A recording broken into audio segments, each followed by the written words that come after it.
그러므로 여러분은 모든 악과 거짓을 버리십시오. 위선자가 되지 말고 시기하며 험담하는 자가 되지 마십시오. 여러분의 삶 가운데서 이 모든 것을 없애십시오. 갓난아기가 젖을 찾듯이 순결한 말씀을 사모하십시오. 그러면 여러분의 믿음이 자라나고 구원을 받게 될 것입니다. 여러분은 이미 주님의 선하심을 맛보아 알고 있지 않습니까? 우리 주 예수님은 산 돌이십니다. 세상 사람들은 이 돌을 버렸지만 그분은 하나님께서 선택하신 머릿돌이십니다. 하나님께서는 그 누구보다도 귀한 존재로 그분을 택하셨습니다. 그러므로 그분께로 오십시오. 여러분도 산 돌처럼 거룩한 성전을 짓는 데 사용되시기 바랍니다. 그리고 하나님께 영적인 희생 제사를 올려드리는 거룩한 제사장이 되시기 바랍니다. 하나님께서는 예수 그리스도를 통하여 그 희생 제사를 받으실 것입니다. 성경에 이와 같은 말씀이 있습니다. 내가 시온의 주춧돌을 놓고 이 보배로운 돌 위에 모든 것을 세울 것이다. 누구든지 주님을 의지하는 자는 결코 실망하지 않을 것이다. 믿는 자들에게 이 돌은 너무나 귀중한 것이지만 믿지 않는 자들에게는 쓸모없는 돌에 불과합니다. 이것은 건축자들이 쓸모없어 버린 돌이 그 집 모퉁이의 머릿돌이 되었다네라는 말씀과 걸려 넘어지게 하는 돌과 바위가 되었다라는 말씀과 같습니다. 그들은 하나님의 말씀에 순종하지 않기 때문에 넘어집니다. 바로 이것이 그들을 향한 하나님의 계획이기도 합니다. 그러나 여러분은 하나님께서 선택하신 민족이며 왕의 제사장입니다. 또 거룩한 나라이며 하나님께서 홀로 다스리는 나라의 백성입니다.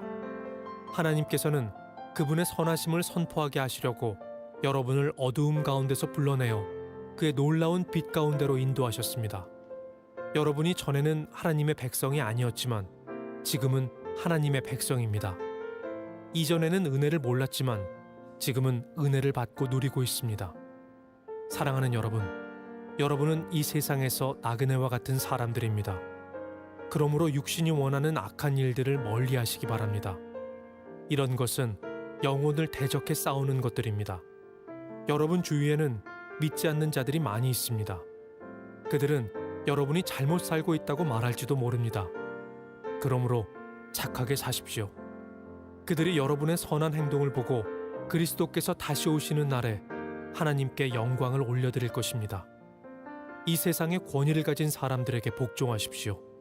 그렇게 하는 것이 주님을 위한 것입니다. 최고의 권위를 가진 왕께 복종하십시오. 또한 왕이 보낸 관리에게도 복종하십시오.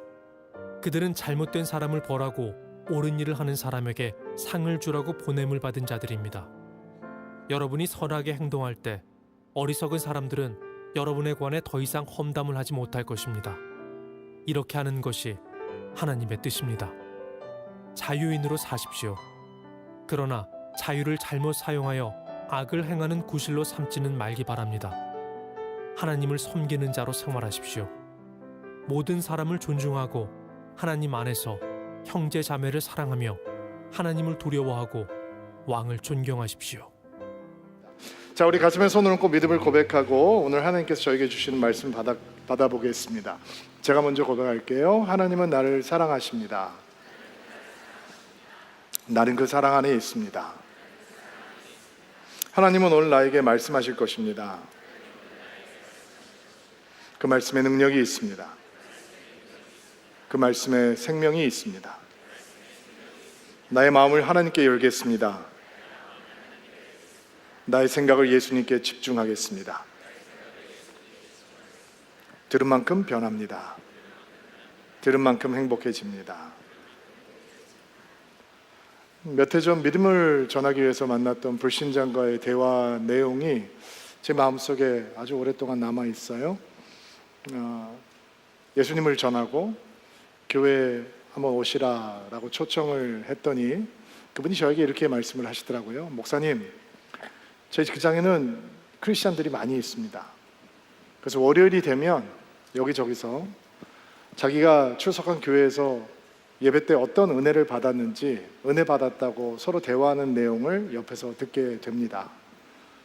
근데 제가 이해할 수 없는 건 예배를 통해서 말씀을 통해서 은혜를 받았다고 하고 직장에서 자기 동료들에게 혹은 부하 직원에게 굉장히 함부로 거칠게 무례하게 대하는 모습, 이기적인 모습을 보면 매치가 안 됩니다. 이해가 안 됩니다. 또 분명히 조금 전까지는 서로 방긋방긋 웃으면서 교회에서 은혜 받았다고 얘기를 해놓고 탕비실에 가서 커피를 내리면서 다른 사람들, 직장 동료들에 대해서 뒷담화, 험담을 그렇게 맛깔나게 하는 모습을 보면 그게 도대체 매치가 안 돼서 저는 혼란스럽습니다. 제가 생각하기에는 그 기독교인들에게 주일날, 일요일날 보내는 2시간은 아마도 문화생활 전도인 것 같습니다. 우리 교회를 안 다니는 사람들이 어떤 마음의 위안을 얻기 위해서 템플 스테이도 하고 명상도 하고 하는 것처럼 그런 위안을 주기 위한 심리 치료 정도가 아닌가라고 생각을 해봅니다. 목사님 너무 죄송한데 저는 그런 문화 생활은 필요 없습니다. 얘기를 하시더라고요. 제가 웬만하면 답을 하는데 그분 말 앞에 무슨 말을 해야 될까 굉장히 혼란스러웠던 기억이 납니다. 이런 교회를 다니지 않는 분들의 지적에 우리들의 마음을 불편하게 하나요? 아니면 그들이 우리를 향해서 하고 있는 말 가운데 우리가 마음속까지 들어야 되는 진실은 숨겨져 있는 것은 아닐까요? 통계라고 하는 건 실제를 보여주는 거울과도 같은 것입니다. 2023년에 목회 데이터 연구소가 한국 교회 명목상 교인 실태 조사를 했는데 결과가 충격적입니다. 매주 교회를 출석하는 성도 중에 39.5% 되는 분류가 명목상 그리스도인 혹은 문화적 그리스도인의 범주에 머물러 있다라고 진단하였습니다. 이 명목상 그리스도인이라는 뭐라면 어떤 사람들을 의미하냐면 교회는 다니고 있는데 성경적, 복음적 세계관이나 정체성과 아무런 상관없는 삶을 살고 있는 사람들을 얘기합니다. 일주일 살아가면서 성경을 펼칠 이유를 찾지 못하고 기도할 이유조차 찾지 못하는 사람들, 교회를 다니고 있지만 예수 그리스도와 상관없는 삶을 살아가고 있는 사람들을 명목상 그리스도인이라고 부릅니다. 더 뼈아픈 통계도 있습니다. 기독교 윤리 실천 운동이 발표한 2026년 한국 교회의 사회적 신뢰도 조사에 따르면 한국 국민의 75.4%가 한국 교회를 신뢰하지 않는다라고 답을 했다고 합니다. 국민 4명 중 3명이 교회의 말과 행동을 신뢰하지 않는다라고 판단했다는 겁니다. 우리는 매주 주일날 모여서 이렇게 뜨겁게 예배하고 하나님의 말씀을 겸손한 마음으로 아멘으로 받고 있는데 교회 울타리 밖에 있는 사람들은 그런 우리들을 향해서 거대한 불신의 벽을 세우고 있다는 겁니다. 왜 복음의 능력이, 왜 교회의 아름다움이 이렇게 세상 사람들 앞에서 무력해지게 된 것일까? 기독법률가회 이병주 변호사라고 하는 분은 그 문제의 핵심을 3가지로 날카롭게 해부했습니다. 첫 번째, 교회가 이렇게 불신의 대상이 된 이유는 교회가 신학적 비사회성 속에 빠져 있기 때문이다라고 이야기했습니다. 무슨 뜻이냐면 교회에서 개인의 영혼 구원에 대해서는 집중을 하는데 사회의 불의와 구조적인 악에 대해서는 철저하게 눈을 감는 태도를 보였기 때문이다. 두 번째는 자기 사랑으로 포장된 복음주의입니다. 예수님이 지신 십자가를 자기를 부인함으로 예수님의 제자로서 삶을 살아가는 것으로 따라가는 것이 아니라 신앙의 언어를 사용하지만 결국 자기의 이익과 욕심과 욕망을 이루기 위한, 하나님을 그 욕망을 이루기 위한 도우미로 전락시켰기 때문이다 라고 이야기했습니다. 세 번째로는 제도적 무사회성입니다. 교회가 교회 안에서의 섬김과 봉사는 장려하고 격려하고 칭찬하지만, 그것이 하나님의 일이라고 가르치지만, 월요일부터 토요일 날 일어나는 직장과 가정과 사회에서의 책임에 대해서는 치열하게 고민하도록 가르치지 않았기 때문이다라고 진단했습니다. 이 모든 진단의 핵심을 관통하는 단어가 있는데 바로 불균형입니다. 부조화입니다. 쏠림 현상입니다. 오늘 많은 성도들이 신앙이 한쪽으로 치우쳐 있습니다. 어떤 사람은 하늘을 너무 사모하는 나머지 이 땅과는 전혀 상관없는 사람들이 되어버렸습니다. 하늘을 지나치게 소중하게 여겨서 이 땅의 삶을 너무 하찮게 대하는 사람으로 돌변해 버렸습니다. 어떤 사람들은 사회적 이슈에만 매몰이 돼서 함몰이 돼서 십자가의 능력과 복음의 생명력으로부터 멀어졌습니다. 어떤 분들은 개인적인 경건과 큐티와 기도에는 열심이지만 옆에 있는 지체의 아픔에 대해서는 철저하게 무관심하고 공동체를 향해 마음을 닫은 분들도 있습니다. 반면 어떤 사람들은 교회 안에서 여러 사람들과 교제하고 친교하고 하는 것은 너무 기쁘지만 살아계신 하나님의 앞에 마주 앉아서 하나님과 개인적인 관계를 갖는 것에 대해서는 철저하게 무관심합니다. 이게 치우친 믿음인 거죠. 반쪽짜리 믿음인 거예요. 여러분, 상상력을 동원해서 큰 호수에 외롭게 떠 있는 나룻배를 하나 생각해 보시기를 바랍니다. 사공이 힘을 쓰면서 노를 젓고 있습니다. 사공은 힘이 셉니다. 근육으로 가득합니다. 그리고 그가 힘차게 노를 저을 때마다 이 얼굴에는 땀이 맺히기 시작합니다. 호흡도 가빠집니다. 근데 한치도 앞으로 나가지 못합니다. 빙글빙글 제자리에서 맴돌 뿐입니다. 왜 그렇습니까? 한쪽으로만 노를 짓고 있기 때문입니다. 이게 반쪽짜리 크리스찬의 모습이라는 거예요. 열심히 하고 있는 것 같은데 아무 데도 가지 못하고 그 자리를 맴돌고 있는 것입니다. 내가 좋아하는 신앙의 한쪽 면만 추구하기 때문에, 나에게 조금 불편한 면들을 무시하기 때문에 나는 그냥 내 신앙의 컬러가 그런 거야로 끝나는 게 아니라 사실은 도약할 수 없고 나를 수 없는 무력한 신앙으로 전락해버리고 있는 것입니다.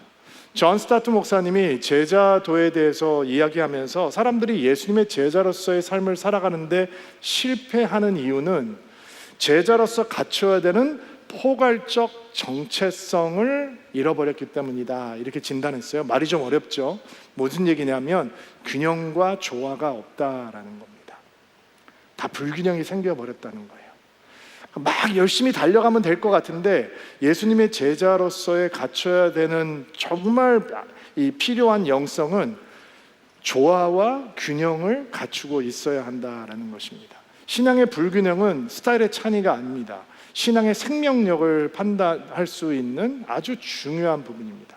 여러분, 이런 얘기 많이 해보셨죠? 목사님, 저는 장로교회에서 자랐습니다. 저는 순복음교회에서 자랐습니다. 그래서 저는 내 신앙 컬러가 이렇습니다.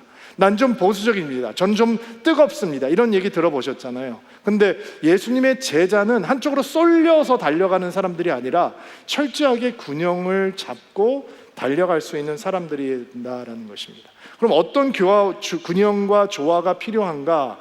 그 모습을 보여주는 가장 파워풀한 성경 구절이 오늘 우리가 읽었던 베드로전서 2장 1절부터 17절의 내용입니다. 보통 우리가 본문을 정하면 성경을 강의하면서 설교를 진행하게 되는데 오늘은 조금 다른 스타일로 진행을 할 거예요. 예수님의 제자의 모습을 보여주는 6가지 이미지를 베드로가 소개를 합니다. 이 6가지 이미지는 세 쌍으로 이루어져 있습니다. 그러니까 거기에 균형 감각이 있어야 되는 거예요. 첫 번째 예수님의 제자를 보여주는 첫 번째 이미지는 갓난아기입니다. 두 번째는 산돌입니다. 갓난아기와 산돌의 균형이 맞아야 예수님의 제자로서의 삶을 살아갈 수 있다는 겁니다. 세 번째는 제사장입니다. 네 번째는 하나님의 백성입니다. 예수님의 제자로서의 길을 걸어가기 위해서는 제사장과 하나님의 백성된 균형을 찾아야 된다는 거예요. 다섯 번째는 나그네입니다. 여섯 번째는 하나님의 종입니다. 예수님의 제자로서 삶을 살아가기 위해서는 나그네 됨을 알아야 되고 하나님의 종으로 이 땅을 살아가는 것을 알아야 된다는 거예요. 이 균형 감각을 찾아야 된다는 거죠. 이 하나씩 묵상해 보면서 예수님의 제자됨에 대해서 생각해 보려고 합니다. 첫 번째 우리가 회복해야 되는 균형은 개인적인 영적인 성장과 공동체적인 교제의 균형을 회복하는 것에 있습니다. 베드로는 우리를 갓난아기다라고 부르잖아요.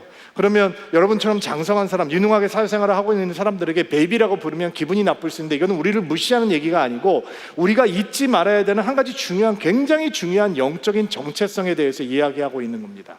여러분, 예수를 믿고 거듭났을 때 우리가 어떻게 돼요? 영적 아기로 다시 새롭게 태어나게 되는 거죠. 우리가 잊지 말아야 되는 복음의 진리입니다. 우리가 예수 그리스도의 보혈과 십자가의 능력으로 말미암아 새로운 생명으로 태어난 존재라는 것을 잊지 말아야 돼요. 그럼 여러분도 그렇고 저도 그렇고 영적인 갓난아기인데, 영적 갓난아기의 특징이 뭐냐? 힘이 센 거예요? 지혜로운 거예요? 아니잖아요. 갓난아기가 무슨 힘이 세고 지혜롭겠어요? 본능에 충실한 거예요.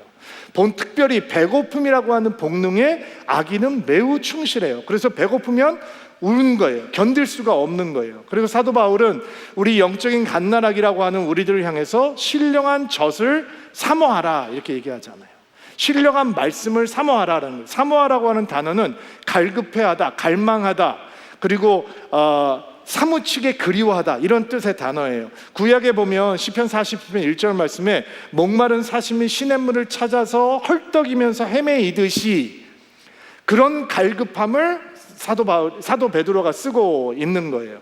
그러면 우리가 예수님의 제자라고 하는 증거는 어디에 있느냐? 세상의 것들을 사모하고 갈급해하는 것이 아니라 말씀의 신령한 은혜를, 신령한 젖을 사모해야 한다라는 것입니다.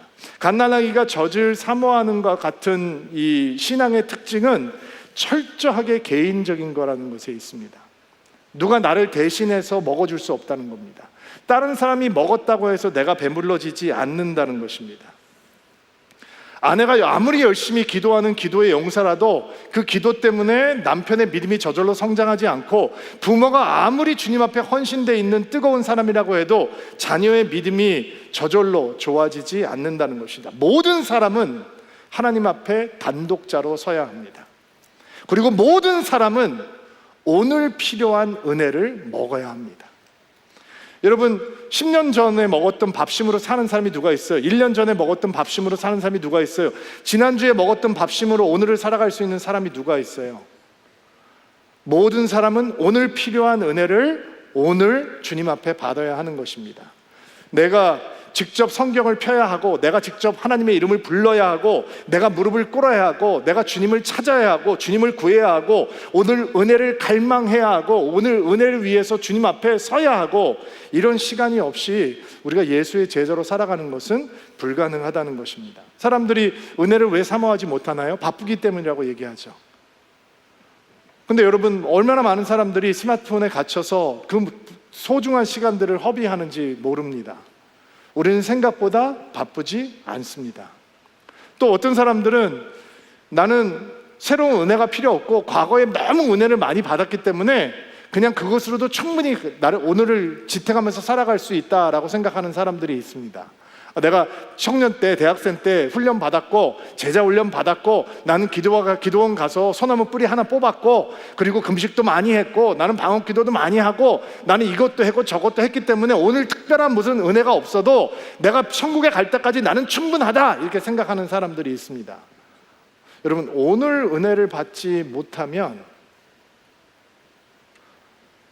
오늘 우리가 하나님의 말씀을 먹지 못하면 우리는 결국 언젠가는 영적 기아 상태에 빠지게 되는 겁니다. 어제에 누렸던 은혜가 오늘 영적인 실력을 보여주는 척도가 아니라는 것입니다. 제가 안식년 때 운동을 열심히 했어요. 여러분도 아시죠? 그래도 몸도 많이 빼고 굉장히 건강해서 돌아왔어요. 돌아왔는데 이거 뭐 도저히 운동할 시간을 찾기가 어려운 거예요. 일주일에 두세 번이라도 좀 한강 나가서 뛰고 싶은데 뭐 시간이 안 돼요. 그리고 제가 고관절을 다쳐가지고 운동을 못한 지 몇 개월이 됐어요. 근데 이제 여름에 휴가 들어가서 지금 미국에서 저희 가족들은 열심히 러닝을 하고 있거든요. 저희 아내하고 둘째 딸이 정말 러닝에 빠져서 굉장히 열심히 하고 있어요. 그럼 제가 오니까 이제 아빠가 안식년 때 운동 열심히 했으니까 저를 데리고 이제 같이 뛰러 나가자는 거예요. 저도 운동 다시 할 수 있으니까 공기도 좋고 나갔어요. 근데 저희 아내가 배려심이 좀 없거든요. 막내 고명딸이라서 근데 뛰자마자 이 아줌마가 내달리기 시작하는 거예요. 왜냐면 저희 아내는 이제 러너가 된 거예요. 자기 스피드가 있어요. 저희 둘째는 해프를 2시간 4분 정도에 뛰어요. 그러면 이 표정 저는 이해해요. 안 뛰는 사람들의 표정. 2시간 4분이면 아마추어 치고는 꽤 괜찮은 스피드예요. 그러니까 둘째도 달리기 시작하면 저보다 훨씬 빨리 달릴 수 있어요. 저는 운동을 안 한 지 오래됐고 체중도 안식년 끝나고 돌아왔을 때보다 5, 6kg가 늘었고 저는 스피드가 더 떨어지는 거죠. 체력도 바닥이고. 그리고 아내의 등은 점점 멀어지기 시작했어요. 배려심이 많은 우리 둘째 아이가 제 옆에서 달려주더라고요. 얼굴을 보니까, 분위기를 보니까 답답한 거예요. 제가 스피드가 이제 안 나니까. 저도 이렇게 안 날 줄 몰랐어요. 저 작년에 잘 뛰었거든요. 근데 작년에 누렸던 내 실력은 오늘 내 실력이 아니에요. 여러분, 오늘 누리는 은혜가 있어요? 오늘 먹는 말씀이 있어요? 없으면 우리는 오늘 실력이 없는 거예요.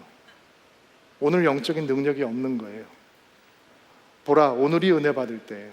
그러니까 예수님의 제자는 어떤 사람이냐? 매일을 내가 필요한 은혜를 향해 갈급하고 갈망하는 사람들이에요.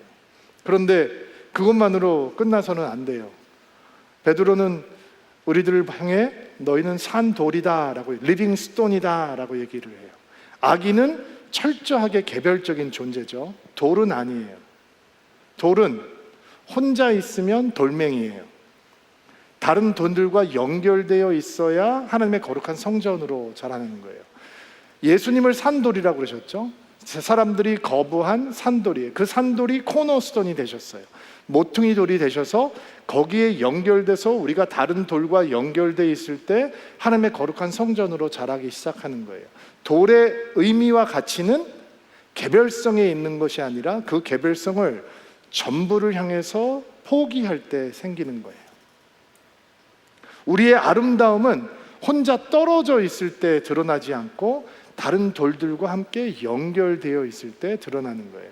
이 진리를 존 스tott 목사님이 이렇게 설명을 했어요. 아기는 자기의 개별성을 가지고 있습니다. 그러나 건축에 쓰이는 돌의 1차적인 기능은 전체의 일부가 되는 것입니다. 돌은 자기의 개별성을 건물에게 내어줍니다. 그것의 의미는 자기 자신에게 있지 않고 전체에 있습니다. 그러니까 우리가 예수님의 제자가 된다라고 하는 건, 우리가 거룩한 산돌이라고 하는 의미는 우리가 따로 떨어져 있지 않고 다른 돌들과 연결되어 있을 때 하나님의 믿음의 공동체로 자라간다는 거 있어요. 여러분, 연결되어 있는 것의 능력과 아름다움을 아세요? 북부 캘리포니아에 가면 레드우드라고 하는 삼나무가 있어요. 그 레드우드가 모여있는 거대한 숲이 있는데 아주 장관이에요. 그 나무는 몇 미터까지 자라냐면 90m에서 100m까지 자라요. 지름이 7.5m에서 15m까지 자랄 수 있어요. 나무의 수양이 800년에서 3,500년까지 된다고 해요. 그러면 여러분, 나무가 100m까지 자라려면 뿌리가 몇 미터까지 들어가야 될 것 같아요? 30m는 들어가야죠. 40m는 들어가야 지진이 하거나 폭풍이 와도 흔들리지 않을 수 있죠. 1, 2년 서 있는 거 아니에요? 2000년, 3000년 동안 나무가 서 있는데 뿌리가 그렇게 깊지 않으면 어떻게 버틸 수 있겠어요? 근데 식물학자들이 레드우드를 연구를 하면서 깜짝 놀라는 게 뿌리가 2m, 3m밖에 안 들어가요. 근데 어떻게 넘어지지 않고 서 있을 수 있느냐? 수천 년 동안 캘리포니아의 지진과 폭풍을 어떻게 견딜 수 있는가? 뿌리가 옆으로 30m씩 뻗어요. 그리고 다른 나무와 연결이 되어 있는 거예요. 그래서 이 뿌리 하나가 수백 그루 수천 그루의 나무들과 연결이 되어 있어서 지진이 일어나도 폭풍이 와도 넘어지지 않아요. 근데 이 100m까지 자라는 레드우드 중에 넘어지는 나무들이 있어요. 그런 나무들은 어떤 나무들인지 아세요? 그 뿌리들과 연결되지 않고 홀로 서 있는 나무들이에요. 우리가 왜 교회가 되어야 하는가? 왜 예수의 제자가 되어서 교회를 이루며 살아가야 되는가? 왜냐하면 홀로 버틸 수 있는 믿음은 없기 때문이에요. 오늘날 한국 교회의 가장 심각한 영적인 질병 중에 하나는 신앙의 개인주의화예요. 신앙의 홀로 서기예요. 2025년 목회 데이터 연구소가 한국 교회 트렌드라고 하는 책을 내면서 첫 번째 트렌드를 꼽았는데, 그 첫 번째 트렌드가 유벤젤리즘이에요. 유튜브 신앙생활. 교인의 92.7%가 유튜브가 신앙생활에 도움이 된다라고 답을 했대요. 그 중에 37.9%가 설교를 본다라고 얘기했고 26.5%가 찬양을 듣는다라고 얘기했대요. 기독교 사회문제연구원 조사에 의하면 2012년도에 교회 믿음이 있지만 교회에 다니지 않는 가나안 성도들의 비율이 10.5%였다고 해요. 근데 코로나를 지나면서 그 비율이 2024년에는 30.9%로 올라갔어요. 지금 한국 사회는 어떤 것이냐? 크리스찬 10명 중에 3명은 교회를 안 다니는 성도라는 거예요. 그들은 어디에 빠져 있는가? 유벤젤리즘에 빠져 있어요. 유튜브에서 신앙생활을 하는 거예요. 유튜브에 보면 세계 최고의 찬양들이 따오죠. 그리고 최고의 설교자들을 볼 수 있어요. 그리고 은혜를 받아요. 새벽기도도 출근하면서 유튜브로 하고 눈물 흘리면서 혼자 기도하고 감동받은 대로 자기가 원하는 단체에 기부들을 하기도 하고, 그리고 아멘 댓글을 달고 간증도 댓글로 올리면서 나는 충분히 신앙생활을 잘하고 있다라고 생각을 하는 거죠. 여러분, 그것이야말로 한쪽으로 치우쳐 있는 신앙생활이라는 생각은 안 해보세요? 우리는 교회 익명성 뒤에 숨는 것을 편하게 생각해요. 와서 다른 사람을 알아가고 사랑하고 사랑받는 대신 그냥 조용히 와서 예배드리고 돌아가는, 내 기쁨과 아픔을 누구하고도 나누지 않고 또 다른 사람의 기도 제목에도 귀와 마음을 내주지 않고 살아가면서도 그것이 신앙이라고 생각을 해요. 그러나 하나님께서는 우리가 결코 혼자 신앙생활을 하도록 만들지 않으셨어요. 믿음의 공동체 안에서 나의 연약함을 고백하고 형제의 아픔과 연약함을 끌어안을 때 우리는 산돌이 되어 다른 사람과 연결되어 가는 거예요. 이번 휴가 기간에 제 제자 중에 목회하는 제자의 교회 가서 예배를 드렸어요. 제가 대학부 사역할 때 그 목사된 친구도 그리고 그의 아내도 대학부 안에서 신앙생활을 했던 친구들이었어요. 제가 시애틀을 떠난 다음에 그 형제에 대해서 소문을 듣게 됐는데 눈에 질병이 생겨서 시력을 완전히 잃어버렸다라고 하는 얘기를 들었어요. 찬양도 인도하던 예배 인도자였는데 너무 재주가 많은 친구인데 완전히 시력을 잃어버려서 장님이 됐다는 거예요. 여러분, 목사가 말씀을 가르치고 설교하고 성경을 가르쳐야 되는 사람인데 눈을 볼 수 없는데 어떻게 그 일을 하겠어요? 목사님 설교 그냥 그 성경을 보면서 여러분, 성경을 이해하기 위해서 가르치기 위해서 연구해야 되는 자료들이 얼마나 많은지 몰라요. 근데 어떻게 목회를 하겠어요? 그래서 굉장히 힘들어한다라는 얘기를 들었거든요. 근데 제가 예배 참석해보고 싶어서 예배를 갔어요. 예배 갔더니 제가 고등학교 때 세례를 줬던 아이가 목사가 돼서 부목사로 예배를 인도하고 있고, 그 친구는 설교를 하는 담임 목사로 교회를 섬기고 있더라고요. 설교를 하러 올라가는데 이렇게 왜 눈이 안 보이시는 분들이 하는 그 지팡이로 더듬으면서 올라가서 설교를 해요. 설교 이 본문을 길게 잡으면 다 외울 수가 없으니까 짧은 본문을 갖고 설교를 하더라고요. 마음이 먹먹해졌어요. 그리고 성도들을 봤어요. 그 친구가 시력을 잃었을 때 그 교회가 그 목사님을 끝까지 품기로 결정을 했다라는 얘기를 들었거든요. 그리고 그 앉아서 설교를 듣는 젊은 청중들을 봤어요. 신령한 젖을 사모하는 갓난아이처럼 말씀을 먹고 있었어요. 예배가 끝났는데 목사님이 예배당 한 구석에서 서서 안내견을 붙들고 성도들과 인사를 하더라고요. 거기도 우리 교회처럼 어디 공간을 빌려서 예배를 드리는 곳이라 예배가 끝나니까 막 의자 접느라고 뭐 정신이 없어요. 그러니까 항상 한쪽 구석에서 성도들을 기다리는 거죠. 그리고 안내견이 그 앞에 있으니까 이제 인도를 해주는 거예요. 제가 줄을 서서 이렇게 보니까 기도 제목을 나누면 기도를 해주고, 처음 온 사람들은 자기를 소개하고 인사를 하고 돌아가기도 하고, 제가 그 앞에 서서 이렇게 얘기했어요. 이 목소리 누구 목소리인 줄 알겠어? 물어봤습니다. 그랬더니 그 친구가 웃으면서 이거 내가 분명 아는 목소리인데 생각이 안 난다고, 분명히 많이 들어본 목소리라고 얘기를 하는 거예요. 근데 기억을 못해서 미안하다고 얘기했어. 미안할 필요는 없고, 너 대학생 때 내 설교를 그렇게 매주 듣고 살았는데 어떻게 목소리를 잊어버릴 수 있어? 깜짝 놀라는 거예요. 저보고 한국에 있어야 되는데 미국에서 지금 뭐 하고 있냐고. 그리고 그 친구를 안아주는데 막 눈물이 나서 저는 거기서 다시 한번 교회를 봤어요. 시력을 완전히 잃어버려서 앞으로는 책을 볼 수 없는 목사를 품고 목회를 하게 사랑하는 아름다운 교회, 복음을 복음대로 전하고 있는 시력을 잃어버린 나의 제자, 연약함을 연약함으로 부르지 않고 연약함을 사랑하는 통로라고 만들어버린 그 교회의 아름다움을 보면서 이게 교회지, 이게 진짜 교회지 라는 생각을 하게 됐습니다. 여러분, 참된 예수님의 제자는 은혜만 사모하는 사람 아닙니다. 다른 형제와 연결되어 있는 사람입니다. 연결되어 있는 거 불편한 겁니다. 인정합니다. 그러나 연결되지 않으면 교회가 될 수 없습니다. 돌멩이로 끝나게 되는 것입니다.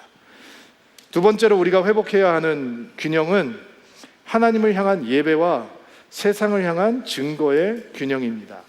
베드로는 우리를 제사장이라고 부릅니다. 거룩한 제사장, 왕 같은 제사장. 여러분, 제사장이 뭐 하는 사람이에요? 예배하는 사람이죠. 주님 앞에 제물을 올려드리는 사람이에요. 특별히 대제사장은 지성소에 1년에 한 번 들어가요. 백성들을 속죄하기 위해서. 그가 예배하면 용서가 백성들에게 임하게 되는 거예요. 그가 하나님 앞에 예배자로 예배하면 모든 백성들에게 용서라고 하는 하나님의 선물이 임하게 되는 거죠. 그러니까 예배가 얼마나 놀라운 거예요. 그런데 예수님께서 십자가에 달리시던 날, 예수님께서 숨을 거두시자 성소를 가리고 있던 휘장이 찢어지잖아요. 하나님과 우리 사이를 막고 있는 것들이 없어진 거예요. 옛날에는 대제사장만 거기에 들어갈 수 있었는데, 이제는 여러분도 저도 언제든지 원하면 담대하게 하나님의 은혜의 보좌 앞으로 나아갈 수 있는 길이 열리게 된 거죠. 그러니까 예배가 생명이에요, 여러분. 신앙생활의 엔진과 심장은 예배예요. 예배가 죽으면 다 무너지는 거예요. 예배가 살아나면 다른 것들이 다 살아나는 거예요. 여러분, 내 예배가 살아있는지 안 살아있는지 어떻게 알 수 있느냐? 예배가 살아있으면 기도를 해요. 기도를 하지 않으면 예배가 죽어가고 있는 거예요. 예배를 하지 않고 기도할 수 있는 사람은 없어요. 근데 예배를 하면 기도가 터져나오기 시작해요. 기도가 터져나오기 시작하면 죄악이 드러나기 시작해요. 죄악이 드러나면 그 죄악을 용서하시는 하나님의 은혜가 보이기 시작하는 거예요. 이게 예배의 능력이란 말이에요. 이사야서 6장을 보세요. 성전에 가득한 하나님의 영광의 임재 가운데 스랍이 날아다니면서 하나님 거룩하시다 거룩하시다 거룩하시다 하는 모습을 이사야가 보잖아요. 그러자 성전 터가 흔들려요. 그리고 그가 자신의 입술이 부정한다는 사실을 알고 주님 앞에 엎드려서 두려워하고 있는데, 그 숯불이, 제단에 있던 숯불을 가져다가 그 입술을 지지고 속죄, 용서의 은혜가 임하게 되잖아요. 놀라운 장면이죠. 이게 다 예배에서 일어나는 거예요. 그런데 예배는 하나님의 영광의 임재에 압도되고 하나님의 용서의 선물을 받고 능력 있는 기도가 터져 나오고 말씀의 생수의 폭포수를 맞는 것으로 끝나지 않아요. 이사야가 그 체험을 끝난 다음에, 야, 하나님을 예배하는 게 이렇게 놀랍구나, 하나님의 영광의 임재 가운데 참여하는 게 이렇게 대단한 거구나 라고 끝나지 않았어요. 그 예배가 열리니까 하나님의 음성이 들려오는 거예요. 내가 누구를 보내며 누가 우리를 위해서 갈고. 그러자 이사야가 이렇게 고백을 하죠. 주여, 내가 여기 있나이다. 나를 보내소서. 참된 예배는 파송으로 이어진다고요. 보냄으로 이어져요. 우리가 이 예배 가운데서 하나님을 만나면 하나님은 여러분을 여러분의 삶의 현장으로 다시 재파송하시는 거예요. 왜냐하면 예수님의 제자란 어떤 사람이냐? 살아있는 하나님을 온 마음을 다해서 예배하고 그 예배의 감격의 영광 가운데 참여하는 예배자지만 세상을 향해 뛰어 들어가는 증거자이기 때문이에요. 이게 우리가 갖추고 있어야 되는 밸런스예요. 균형이에요. 자, 보세요. 세상을 향해서 뛰어 들어가지 않는 예수님의 제자들만 모여 있는 교회는 종교적 개토예요. 고립된 종교 동호회에 불과한 거예요. 하나님께서는 우리를 부르셔서 하나님의 어둠 속에서 우리를 빛 가운데로 인도하신 은혜를 증거하게 하신다, 선포하게 하신다라고 얘기하잖아요. 여러분, 우리가 오늘 이렇게 말씀을 받고 은혜를 누리고 우리가 돌아가야 되는 직장터, 가정, 바로 거기가 여러분의 사역지고 여러분의 선교지예요. 여러분이 탁월한 전문성으로 이 업무를 담당할 때 그것이 하나님의 은혜를 선포하는 거예요. 여러분이 정직하게 계약서 한 장을 쓰고 공정한 인사 결정을 하고 약자들을 향해서 배려하고 도울 때 그것이 복음의 능력을 보여줄 수 있는 통로가 되는 거예요. 우리는 살아있는 하나님을 예배하는 예수님의 제자이기도 하지만 세상을 향해 하나님의 은혜를 선포하는 증인된 예수님의 제자의 모습도 갖추고 있어야 되는 거예요. 마지막으로 우리가 치열하게 회복해야 되는 균형은 거룩한 순례자와 책임 있는 이 땅의 시민이 되는 이중 정체성, 이중 시민권에 있습니다. 베드로는 우리를 거류민과 나그네다라고 부릅니다. 거류민이라고 하는 것은 법적으로 그 땅에서 살고 있지만 그 땅에 시민권이 없는 사람들을 의미합니다. 나그네는 잠시 머무는 일시적인 체류자입니다. 1세기 때 베드로의 편지를 받는 사람들은 다 고향을 떠나서 흩어져 있는 디아스포라들이었거든요. 근데 그 정체성을 모든 성도들이 받아야 되는 정체성으로 지금 트랜스퍼하고 있는 거예요. 여러분들은 나그네입니다. 거류민입니다. 이 땅의 주인이 아닙니다 라고 얘기하고 있는 거예요. 여러분, 예수를 믿을 때와 안 믿을 때의 차이가 뭐예요? 예수를 안 믿을 때는 우리는 이 땅에 살아가면서 이 땅이 끝이니까 이 땅의 주인이에요. 이 땅이 전부예요. 그러니까 예수를 모른다면 이 땅의 모든 것을 걸어야 되는 거예요. 좋은 학교 가야 되고 좋은 직장 얻어야 되고 돈 많이 벌어야 되고 속여서라도 많이 가져야 되는 거예요. 이 땅이 전부라면. 그런데 예수를 믿고 복음을 받아들이는 순간 우리의 정체성이 어떻게 바뀌냐면 본향이 바뀌어버리는 거예요. 우리에게는 이 땅이 전부가 아니라 하늘의 본향이 기다리고 있는 거예요. 천국이 있는 거예요. 그러니까 우리가 예수를 믿고 거듭나는 순간 이 땅에 있는 삶은 영원한 삶을 준비하는 준비운동 같은 거예요. 이 땅에 있는 삶은 하나님과 함께 하나님을 만나기 위한 준비 과정에 불과한 것이죠. 여러분 나그네가 되면 나그네는 여간방에 전 재산 쏟아붓지 않습니다. 이 땅이 전부라면 여간방 리모델링 하기 위해서 전 재산 쏟아부어도 괜찮습니다. 그러나 우리의 본향이 영원한 하늘로 바뀌는 순간 이 땅에 집착할 이유들은 작아집니다. 이 땅에서 누릴 수 있는 축복의 의미도 달라집니다. 하나님께서는 우리에게 새로운 본향을 주셨습니다. 그리고 우리는 그 본향을 향해 나아가는 나그네, 순례객들이 되었습니다. 그러니까 이 땅에 있는 삶은 영원한 삶을 준비하는 준비 과정이니까 육신의 정욕과 안목의 정욕과 이상의 자랑을 거부하는 것은 너무 당연한 일인 겁니다. 세상의 욕심과 육신의 욕심을 따라 살지 않는 것은 너무 당연한 겁니다. 왜냐하면 이 땅은 영원한 삶을 위한 땅이니까. 그러나 베드로는 우리를 여러분은 나그네입니다 라고 이야기하면서 자, 이제 세상을 피해 산속으로 들어가십시오. 숨으십시오. 세상은 더럽습니다. 당신들은 세상에 섞이지 말아야 합니다 라고 이야기하지 않았습니다.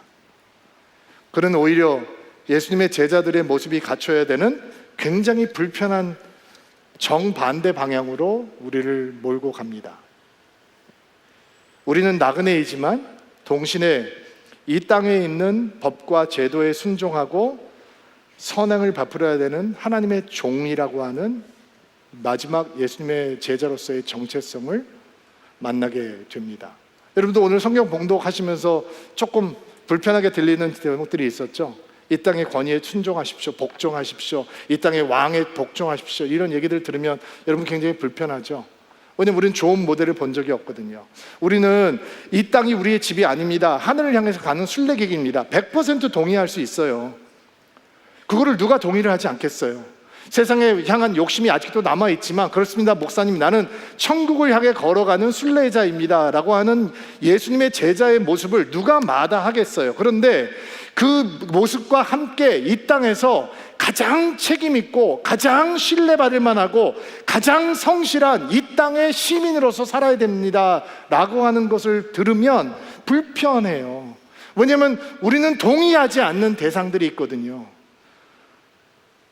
따를 수 없는 리더들을 만나게 되거든요. 그러니까 이런 말씀을 만나면 굉장히 불편해지는 거예요.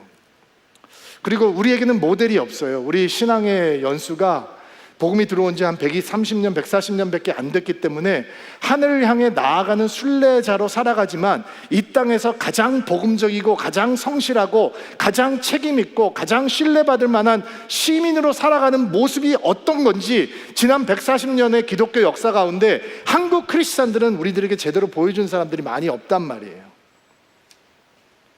노동자들을 위해서 만들어진 교회가 있어요. 그리고 그들은 주기도문을 하지 않아요. 노동자를 위한 기도를 해요. 그건 교회가 아니에요. 그거는 치우쳐버린 거예요. 교회에 대한 모습을 상실해버린 거예요. 어떻게 하늘을 향해 걸어가는 순례자이면서 이 땅에 가장 책임있는 시민으로 살아갈 수 있을까? 그 모델을 18세기 영국의 정치가 가운데 한 분에게서 찾아보려고 해요. 바로 윌리엄 윌버포스라고 하는 크리스찬이에요. 그는 20대 회심을 한 후에 매일 새벽에 성경을 묵상하고 기도하는 신앙인이었어요. 그러나 하나님께서는 그를 기도의 방에만 가두지 않으셨어요. 기도의 골방에만 가둬두지 않으셨어요. 하나님께서는 그를 치열하게 싸워야 하는 영국 의회로 보내셨어요. 그리고 두 가지 사명을 주셨어요. 노예 제도의 폐지, 그리고 무너진 도덕의 개혁. 그리고 윌리엄 윌버포스는 평생 그것을 위해서 싸웁니다. 수많은 암살 위협, 기득권의 조롱, 친구들의 배신, 그리고 건강이 악화되는 속에서도 그는 멈추지 않습니다. 법안이 40번 이상 부결되었습니다. 그러나 그는 멈추지 않았습니다. 그리고 1833년 그가 임종하기 3일 전 그 긴 투쟁의 결과가 노예제도 폐지 법안 통과라고 하는 것으로 맺히게 됩니다. 윌리엄 윌버포스는 하늘의 본향을 바라보는 나그네였지만 이 땅에 억압받는 자들의 눈물을 닦아주기 위한 책임 있는 하나님의 종의 자리를 지킨 사람입니다. 여러분, 이게 중요하지 않다고 생각하시면 제2차 세계대전 때 독일 교회처럼 되는 겁니다. 히틀러가 수백 명의 유대인들을 학살할 때 독일 교회는 침묵했습니다. 우리는 하늘에 속한 백성이기 때문에 이 땅의 정치와 관여하지 않는다. 또 우리가 읽었던 성경 말씀 로마서 13장에 나와 있는 위의 권세에 순복하라고 하는 말씀을 왜곡해서 히틀러에게 철저하게 맹종했습니다. 그리고 그것은 부끄러움이 됐습니다. 독일 교회의 수치가 되었습니다. 그러나 그 독일 교회에서도 진정한 신앙이라고 하는 것은, 예수의 제자의 길이라고 하는 것은 딱 하늘 시민으로 살아가지만 이 땅의 불의에 저항하는 것이라고 믿으면서 히틀러를 향해서 분개하며 일어났던 무리의 사람들이 있습니다. 그 중에 한 명이 보네퍼라고 하는 목사입니다. 그는 값싼 은혜는 회개 없는 용서이며 공동체 훈련이 없는 세례이며 십자가 없는 은혜이다. 참된 은혜는 예수 그리스도를 따르기 위해 자기 목숨을 내어놓는 값비싼 은혜이다 라고 이야기했습니다. 그리고 히틀러 암살 계획에 가담했다가 39살의 나이로 순교의 제물이 되었습니다. 여러분, 우리가 하늘을 향해 걸어가고 있는 순례객이지만 이 땅의 아픔과 불의를 끌어안고 고쳐나가는 책임 있는 시민의 자리를 외면하면 우리는 종교적인 이기주의자로 변해버리게 되는 것입니다. 여러분, 예수님의 제자는 어떤 사람입니까? 날마다 말씀에 신령한 은혜의 젖을 먹고 자라나는 갓난아기인 동시에 다른 돌들과 함께 연결돼서 신령한 하나님의 성전으로 자라가는 사람들입니다. 예수님의 제자는 어떤 사람입니까? 지성소에 들어가서 하나님의 영광의 예배에 참여하는 자가 되는 동시에 치열한 세상의 한복판에서 복음의 은혜를 외칠 수 있는 사람이어야 하는 것입니다. 예수님의 제자는 어떤 사람입니까? 영원한 본향을 향해서 걸어가는 순례객이지만 이 땅의 불의와 아픔을 끌어안고 그것을 고쳐겠다, 나가겠다라고 책임하는 하나님의 종인 사람들입니다. 여러분, 이 균형을 우리가 우리 힘으로 어떻게 이룰 수 있겠습니까? 그래서 우리는 십자가를 바라봐야 되는 것입니다. 그래서 우리는 예수를 닮아가야 하는 것입니다. 예수를 바라봐야 하는 것입니다. 예수님은 겟세마네에서 피땀 흘려 기도하셨지만, 혼자 기도하셨지만 십자가의 죽으심으로 교회 공동체를 탄생시키셨습니다. 그분은 하나님을 향한 완전한 예배자이셨지만 세상을 향한 가장 강력한 증인이셨습니다. 그분은 하늘 보좌를 버리고 이 땅에 오신 외로운 나그네였지만 이 땅의 병든 자와 가난한 자들을 먹이고 돌보신 가장 책임 있는 하나님의 종이셨습니다. 여러분, 반쪽짜리 그리스도인의 모습을 온 마음으로 거부할 수 있게 되기를 주의 이름으로 축복합니다. 한쪽으로 심하게 기울어진 우리의 신앙을 십자가 앞에서 다시 세울 수 있게 되기를 바랍니다. 주일 하루짜리 명목상 그리스도인이라고 하는 부끄러운 껍데기를 벗어버리고 이 서울이라고 하는 치열한 어두운 도시에서 예수의 제자로 좌로나 우로나 치여지지 않고 믿음의 날개를 펴서 하늘을 향해 도약할 수 있는 믿음의 사람들이 되기를 주의 이름으로 축복합니다. 오랫동안 앉아 계셨는데 일어나시겠어요? 자, 가슴에 손을 얹고 안수하시고요, 여러분을 위해서 축복하고 기도하겠습니다. 아버지 하나님, 말씀 앞에 서게 하시니 감사합니다. 주일 2시간 종교 생활에 만족하면서 삶의 현장에서는 거칠고 이기적이고 무례하고 하나님과 상관없는 삶은 살아간 것이 아닌지 우리 자신을 돌아보게 됩니다. 주일에는 은혜를 만하지만 월요일에는 세상과 다를 바 없었던 문화적 그리스도인들은 아니었는지 주님 앞에 두려운 마음으로 서게 됩니다. 성령께서 우리의 마음을 주님의 합한 마음으로 바꿔주시기를 구합니다. 날마다 갓난아기처럼 신령한 말씀의 젖, 은혜의 젖을 사모해 하나님을 깊이 만나기를 간절히 소망합니다. 그런 예수님의 제자가 되게 하옵소서. 동시에 형제와 자매와 뿌리를 얽어매며 함께 연결되며 거룩한 산 돌이 되어서 아름다운 주의 성전으로 믿음의 공동체로 자라게 하옵소서. 하나님, 우리 예배가 살아나기를 간절히 구합니다. 우리 기도도 살아나기를 간절히 구합니다. 예배할 때마다 하나님의 영광에 압도되는 성도들이 되기를 원합니다. 예배자의 자리를 벗어나지 않는 저희들이 되게 하옵소서. 그러나 월요일에는 우리의 치열한 삶의 현장에서 복음의 은혜를 증거하기를 꺼리지 아니하는 하나님의 소유된 백성으로 살아갈 수 있도록 도와주옵소서. 하나님, 하늘을 향해 걷는 순례자가 되기를 원합니다. 이 땅의 성공에 목매이지 않고 이 땅의 실패 때문에 너무 낙심하지 않고 하늘을 향해 걸어갈 수 있는 예수님의 제자가 되기를 원합니다. 그러나 이 땅의 아픔과 불의를 외면하지 않고 그것을 바꾸기 위해 가장 성실하게, 가장 신뢰받을 만하게, 가장 책임 있게 살아갈 수 있는 이 땅의 시민, 하나님의 종이 되게 하옵소서. 우리는 이런 은혜를 온전히 누릴 수 없습니다. 그래서 십자가를 바라봅니다. 오직 십자가의 은혜로 우리를 채우사 좌로나 우로나 치우치지 아니하고 예수의 제자로서의 길을 온전히 걸어갈 수 있는 믿음의 사람들이 되게 하옵소서. 우리를 붙들어 주옵소서. 예수님의 이름으로 기도하옵나이다.